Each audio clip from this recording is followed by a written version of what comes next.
নমস্কাৰ ফ্ৰেন্ডছ, পুনৰ এটা আজব ভিডিঅ' লৈ মই প্ৰাঞ্জল প্ৰতিমে আপোনালোকৰ মাজত উপস্থিত হৈছো। আশা কৰিছো আপোনালোকে ভিডিঅ'টো একেবাৰে শেষলৈকে চাব আৰু যিমান পাৰে এই ভিডিঅ'টো শ্বেয়াৰ কৰিব। আৰু আপুনি যদি প্ৰথমবাৰৰ কাৰণে মোৰ চেনেলত আহিছে তেনেহলে মোৰ চেনেলটো সাবস্ক্ৰাইব কৰি ওচৰত থকা বেল আইকনটো প্ৰেছ কৰি দিব।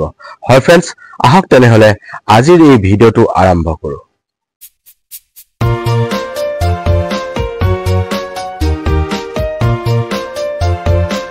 ফ্ৰেন্ডছ, এইখন অসমত দিনে দিনে এনেকুৱা ধৰণৰ ঘটনা ঘটিব লৈছে যিবোৰ আপোনালোকে ইতিমধ্যে সোশ্যাল মিডিয়া হওক বা বিভিন্ন নিউজ স্যাটেলাইট চেনেলসমূহত আপোনালোকে দেখি আহিছে।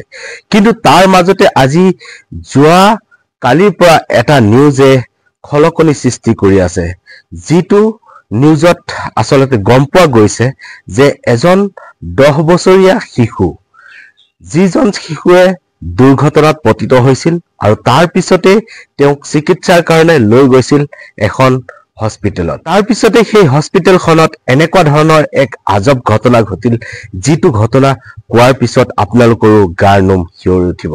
হয় ফ্ৰেন্ডছ, আসলতে এওঁলোকে কি বুলি ভাবে, যিসকলে চিকিৎসা কৰ্মী হিচাপে সেই নাৰ্ছসমূহে সেই হস্পিটেলত কৰ্মৰত হৈ থাকে, তেওঁলোকৰ মাজৰে একাংশই কিন্তু এনেকুৱা ধৰণৰ কাম কৰিব লৈছে, যিবোৰ কৰাৰ পিছত বিভিন্ন জনৰ জীৱনলৈ এক অমানিশা নামি আহিছে। হয় ফ্ৰেন্ডছ, এনেকুৱা এটা ঘটনা ঘটিছে সেই শিশুজনৰ লগত।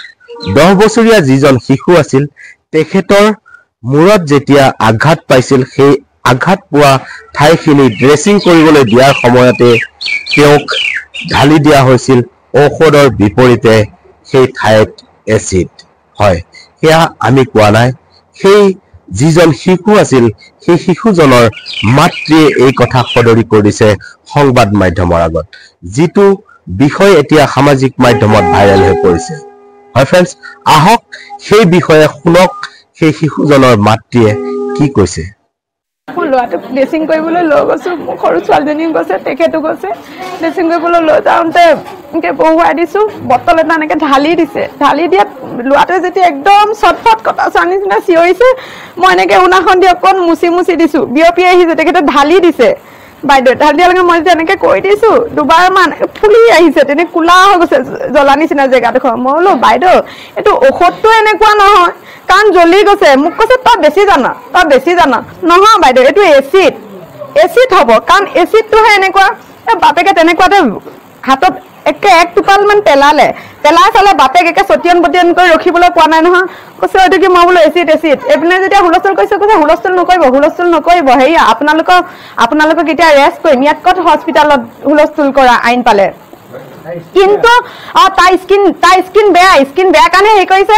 কোৱা লগে লগে এইফালে ডক্তৰ আহি, নাৰ্ছ বাইদেউ আহি ধুমধাম আপোনাৰ বটলটো লুকুৱাইছে, বটল দিয়ক। কিন্তু ল'ৰাটো যেন ট্ৰিটমেণ্ট কৰিব লাগে, তেওঁলোকে সেইটো কোৱা নাই। ক'ত বটলটো লুকুৱাব লাগে সেইটোহে কৰি আছে।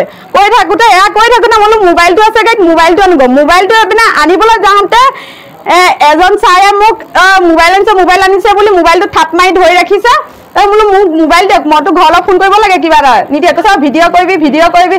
মই এনেকৈ আনোতে বাইদেউজনীয়ে মাস্ক মুখত লৈ লৈছে, এনেকৈ ধৰিছে, আৰু এটা ছাৰে মোক এনেকৈ হেৰি কৰিছে, কৈছে এক ভিডিঅ' কৰ। মই বোলো মোৰ এজন বাচ্চা চটফটাই ফুৰিছে, আপোনালোকে এচিড ঢালি দিছে, মই মাকজনী নিচৰিম আৰু আপোনালোকে মোৰ ওপৰত কেছ দিয়ে।